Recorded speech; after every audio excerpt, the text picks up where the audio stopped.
Assalamualaikum warahmatullahi wabarakatuh. Perkenalkan, kami mahasiswa dari Universitas Pancasakti Bekasi.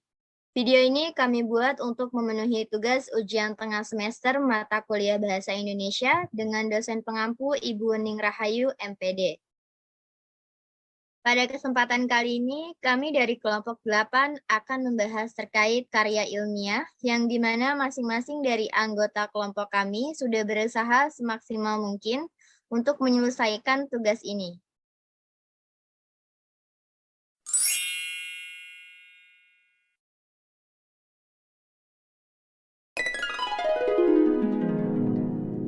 Sebelum membahas lebih lanjut, kami akan memperkenalkan nama anggota kelompok dari kelompok kami. Yang pertama ada Kak Rahma Nurul Khairani dengan NIM 28921500014.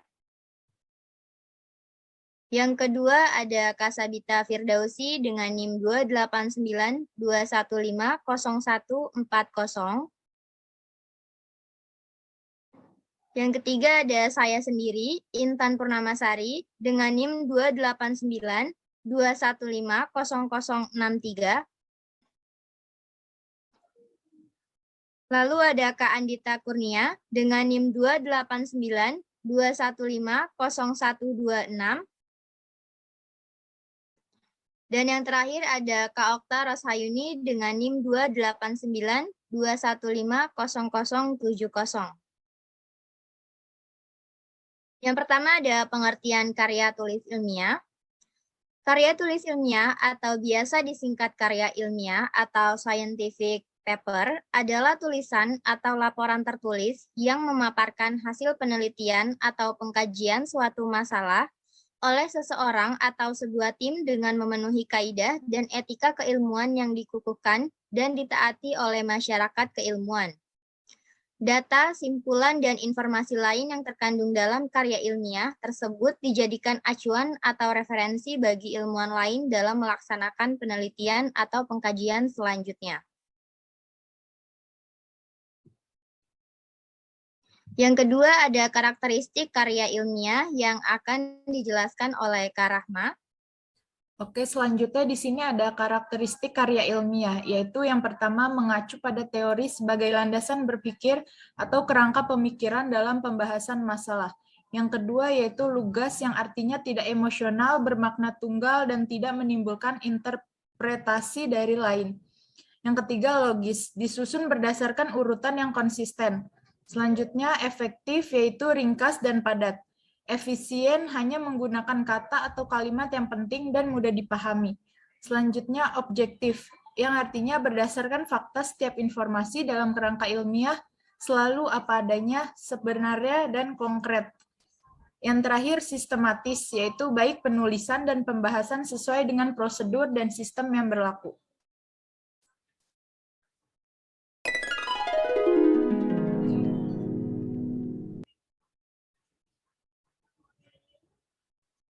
Selanjutnya yaitu struktur karya ilmiah. Yang pertama itu halaman judul, abstrak, pendahuluan, kerangka teoritis, metode penelitian, pembahasan, kesimpulan dan saran, yang terakhir daftar pustaka.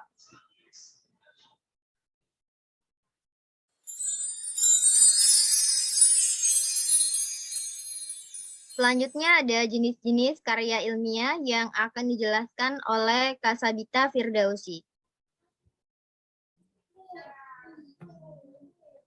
Di sini ada jenis karya ilmiah. Yang pertama ada artikel, yang kedua ada makalah, yang ketiga ada kertas kerja, yang keempat ada paper, yang kelima ada skripsi, yang keenam ada tesis, yang ketujuh ada disertasi, yang kedelapan ada artikel ilmiah populer. Di sini artikel itu adalah tulisan berisi pendapat subjektif, penulisannya tentang suatu masalah atau peristiwa. Dalam konteks ilmiah, artikel adalah karya tulis yang dirancang untuk dimuat dalam jurnal. Dan pengertian makalah itu sendiri adalah karya tulis ilmiah yang menyajikan suatu masalah yang sama, pembahasannya berdasarkan data di lapangan yang bersifat objektif. Kertas kerja. Apa sih yang maksud kertas kerja? Kertas kerja itu sendiri atau work paper pada prinsipnya sama dengan makalah, namun dibuat dengan analisis lebih dalam dan tajam dan dipresentasikan pada seminar. Yang keempat ada paper. Paper adalah sebutan khusus untuk makalah di kalangan akademis. Kaitannya dengan pembelajaran dan pendidikannya sebelum menyelesaikan jenjang studi. Skripsi. Skripsi adalah karya tulis ilmiah mahasiswa untuk menyelesaikan jenjang studi S1. Di sini juga ada tesis. Tesis adalah karya tulis ilmiah mahasiswa untuk menyelesaikan jenjang studi S2. Disertasi disebut juga PhD tesis adalah karya tulis ilmiah mahasiswa untuk menyelesaikan jenjang studi S3. Artikel ilmiah populer, yaitu artikel ilmiah yang ditulis dengan gaya bahasa populer atau bahasa media, bahasa jurnalistik untuk dimuat di media massa. Selanjutnya ada tujuan karya ilmiah yang akan dibacakan oleh Kak Andita Kurnia.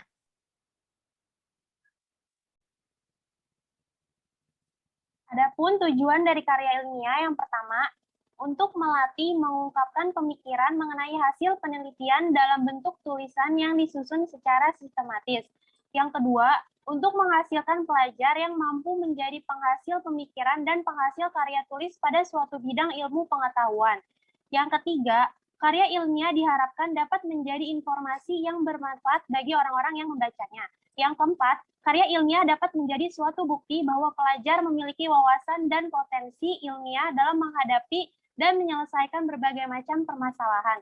Dan yang terakhir, dapat melatih kemampuan atau keterampilan dasar untuk melakukan suatu penelitian ilmiah yang hasilnya dapat dipertanggungjawabkan.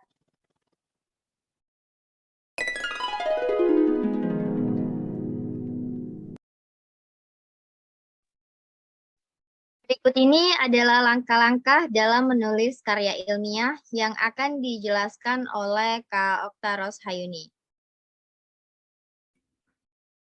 Langkah-langkah dalam menulis karya ilmiah. Yang pertama itu ada tahap persiapan. Dalam tahap ini, yaitu kita untuk memilih topik, merumuskan tujuan, menelusuri topik, mengidentifikasi pembaca, dan menentukan cakupan atau ruang lingkup karya ilmiah. Tahap kedua itu ada tahap pengumpulan informasi. Informasi atau bahan tulisan yang kita butuhkan untuk mengembangkan karya ilmiah bisa kita peroleh dari beragam sumber. Misalnya melalui studi pustaka, yaitu atau mengumpulkan bahan dari buku-buku di perpustakaan atau dari internet, melalui wawancara, melalui observasi atau survei lapangan, atau melalui berbagai cara lainnya. Tahap ketiga itu ada tahap penulisan karya ilmiah. Tahap penulisan merupakan tahapan menjabarkan ide yang telah kita siapkan, ditambah dengan pembahasan selama dan setelah proses penulisan. Ketika mulai menulis karya ilmiah adalah hal yang wajar bagi kita mengalami kebuntuan dalam menulis. Maka pertimbangkanlah beberapa hal berikut. Yang pertama, bentuk karangan, lalu rumusan judul, yang ketiga rumusan tesis, dan yang terakhir susunan ide dalam bentuk karangan atau outline. Dan tahap yang terakhir itu ada tahap evaluasi. Tahap terakhir dalam penulisan karya ilmiah adalah evaluasi. Pada tahap evaluasi ini, kita perlu mengevaluasi secara keseluruhan tulisan ilmiah kita. Hal-hal yang perlu kita periksa meliputi fokus, kejelasan ide, bagian yang terlewat sehingga perlu ditambahkan, penempatan kalimat atau diksi supaya lebih sesuai dengan konteks.